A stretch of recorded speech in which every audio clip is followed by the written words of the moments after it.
Alright, welcome back guys, or welcome to your first time here. I'm Vision here with Blind Entertainment, bringing you guys another video today. I'm going to be giving you guys my review of Volume 1 of one of my favorite comics, Dark Ark from Aftershock Comics. Now, if that's something you're interested in, since you want to know my thoughts on, hit the subscribe button down below and hit the bell icon, that way you don't miss any future videos on Dark Ark moving forward. Now let's begin.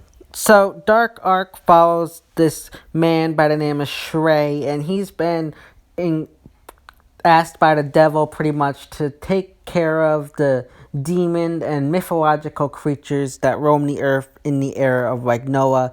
This is a book that follows Shrey and his people, and it kind of tells a story of there wasn't just Noah's Ark during the time of the flood. There was another ark which is led by this guy named Shrey, and he is in charge of taking care of these animals and bring them to the new world. However, they are not allowed to go and attack Noah and eliminate that ark, and vice versa. So if they do that, that ark will be pretty much doomed, and they will be cursed by God or Satan. So I really like how they got that kind of ideology there, and I really like what they did with this first arc of Dark Ark. I think it was probably one of the strongest opening volumes that I've seen for a book in a very long time, and I think that Dark Ark is another book that can easily put Aftershock Comics on the map other than books like Animosity. So like I said, Shrey is our main protagonist in this story, and he's kind of like the Noah of the Dark Ark, and he's there with his family, and this first volume of Dark Ark pretty much follows the story of him as he's trying to keep the peace between the people on the ark, his family, and then along with kind of keeping the animals at bay, because the animals want to eat the people, because they're of course the dark mythological kind of demon creatures that wandered the earth that fed on humans. So it's kind of the story of Shrey kind of trying to keep his people safe and keep the animals from turning on them and keep them happy. And I really like that kind of story. And you got him keeping a bunch of humans alive underneath the boat in like the kind of cargo bay, I guess you'd call it, and he's got human prisoners there that are to be kept alive until they reach the new world. Since everybody will be dead in the new world, the demons will need people to feed on, so they're keeping these humans alive for the demons to eat once they reach the new world.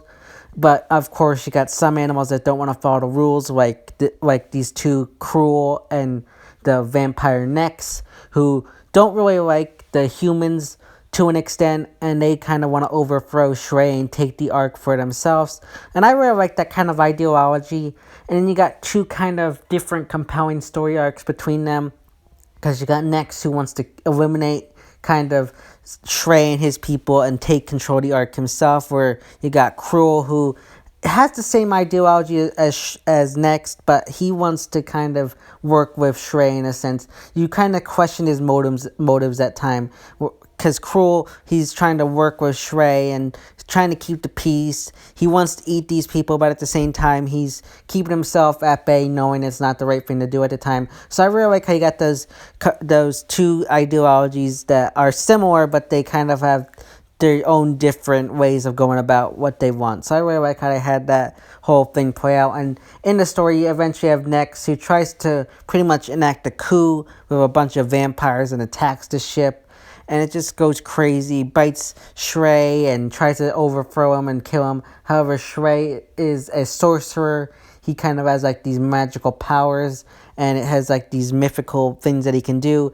And due to that, Nex isn't able to turn him into a vampire like he was able to do with so many other people. So I really like how they did that. It's a very interesting and compelling story with Dark Ark and what the mythological side of things. So I really like what they did there, and how these things kind of went from one extreme to the next, and then you had Cruel and Nex's compelling different ideologies, kind of not wanting to do one thing, but not wanting to go to certain extremes to accomplish their goal. So I really like how they got that kind of taken care of in the first arc, because like you could have had these two battling it out for a couple like arcs to come, but then you kind of finish it up within the end of the first volume. So I really kind of did that instead of dragging it out like I've seen other books do in the past.